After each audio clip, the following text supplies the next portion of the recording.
Mapalad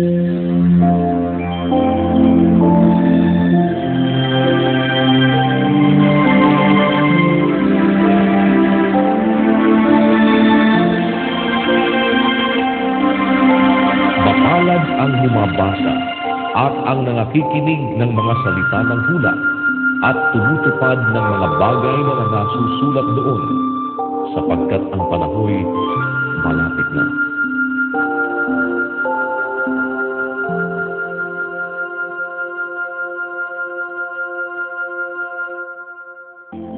Marcos, Kapitulo 12. At nagpasimulang pinagsalitaan niya sila sa mga talinghaga. Nagtanim ang isang tao ng isang ubasan at binakuran ng mga buhay na punong kahoy at humukay roon ng isang pisaan ng ubas at nagtayo ng isang bantayan at ipinagkatiwala yaon sa mga magsasaka at napasaibang lupain.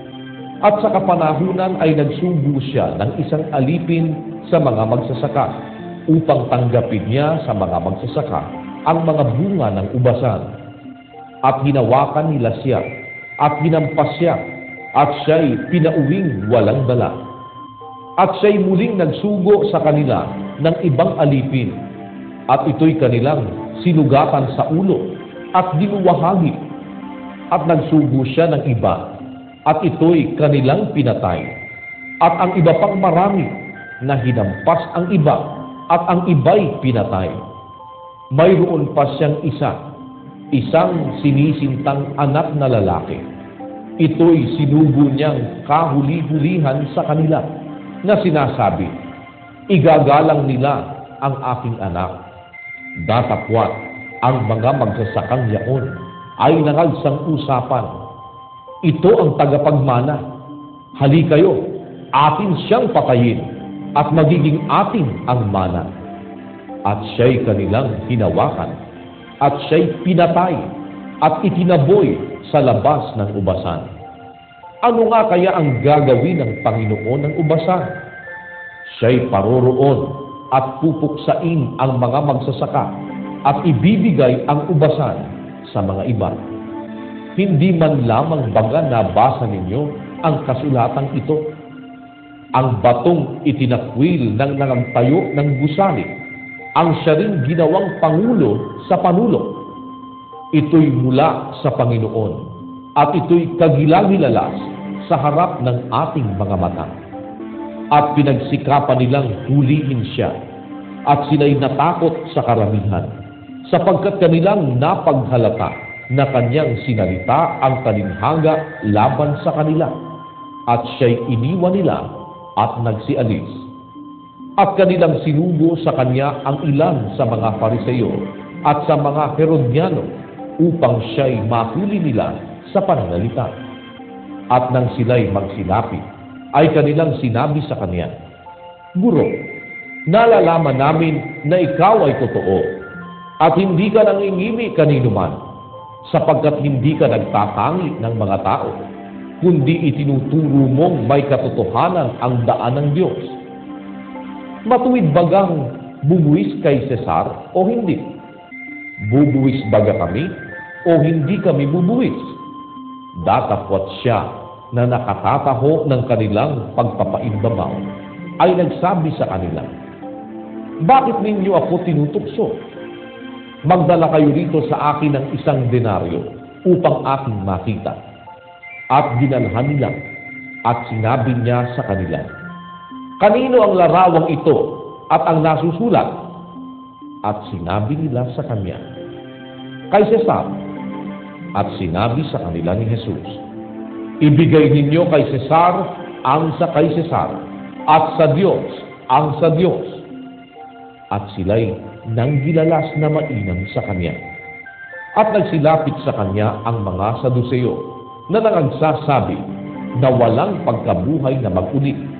At sila'y kanilang tinanong na sinasabi, Guro, isinulat sa amin ni Moises, kung ang kapatid na lalaki ng isang lalaki ay mamatay at may maiwang asawa at walang maiwang anak, ay kukunin ng kanyang kapatid ang kanyang asawa at bigyan ng anak ang kanyang kapatid.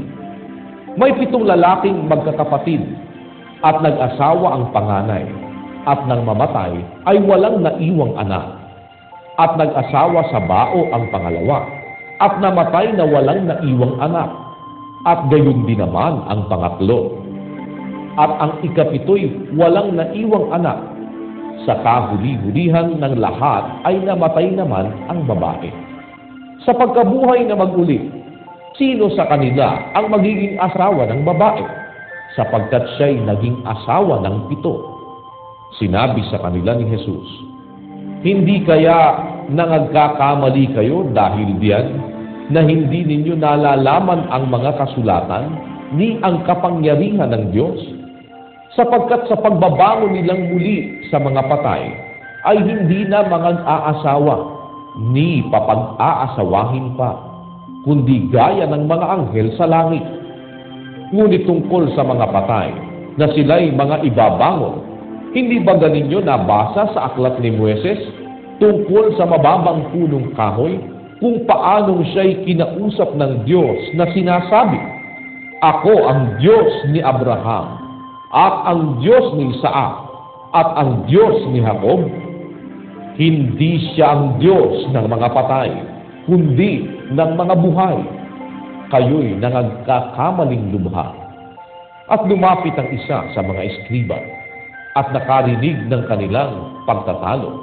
At palibhasa'y nalalamang mabuti ang pagkasagot niya sa kanila, ay tinanong siya, "Ano baga ang Pangulong utos sa lahat?"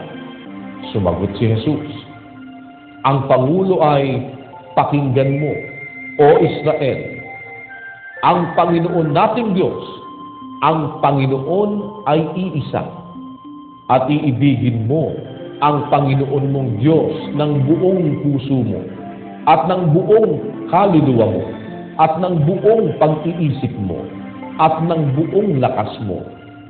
Ang pangalawa ay ito, iibigin mo ang iyong kapwa na gaya ng iyong sarili. Walang ibang utos na hihigit sa mga ito." At sinabi sa kanya ng eskriba, "Sa katotohanan, Guro, ay mabuti ang pagkasabi mo na siya'y iisa at wala ng iba liban sa kanya. At ang siya'y ibigin ng buong puso at ng buong pagkaunawa at ng buong lakas at ibigin ng kapwa niya na gaya ng sa kanyang sarili ay higit pa kaysa lahat ng mga handog na susunugin at mga hain." At nang makita ni Jesus na siya'y sumagot na may katalinuhan, ay sinabi niya sa kanya, "Hindi ka malayo sa kaharian ng Diyos." At walang tao pagkatapos noon na nangahas na tumanong pa sa kanya ng anumang tanong. At sumagot si Jesus at nagsabi nang siya'y nagtuturo sa templo, "Paanong masasabi ng mga eskriba na ang Kristo ay anak ni David?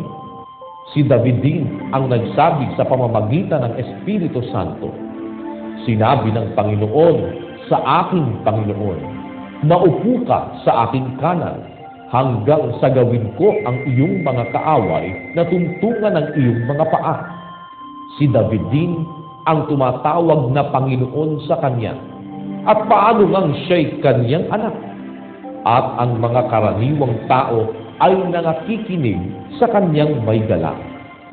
At sinabi niya sa kanyang pagtuturo, "Mangang-ingat kayo sa mga eskriba na ibig magsilakad na may mahahabang damit at pagpugayan sa mga pamilihan. At ibig nila ang mga pangulong upuan sa mga sinagoga at ang mga pangulong luklukan sa mga pigingan. Silang nangananakmal ng mga bahay ng mga babaeng bao.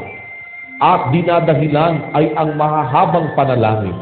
Ang mga ito'y tatanggap ng lalong malaking kahatulan." At umupo siya sa tapat ng kabangyaman at minasdan kung paanong inihuhulog ng karamihan ang salapi sa kabangyaman. At maraming mayayaman ang nangahuhulog ng marami. At lumapit ang isang babaeng bao at siya'y naghulog ng 2 lepta na ang halagay halos 1 beles. At pinalapit niya sa kanya ang kanyang mga alagad at sinabi sa kanila, "Katotohanang sinasabi ko sa inyo, ang dukhang baong babaeng ito ay naghulog ng higit kaysa lahat ng nangaghuhulog sa kabangyaman, sapagkat silang lahat ay nagsipaghulog ng sa kanila'y labis, datapwat siya sa kanyang kasalatan ay inihulog ang buong nasa kanya, sa makatwid bagay ang buong kanyang ikabubuhay."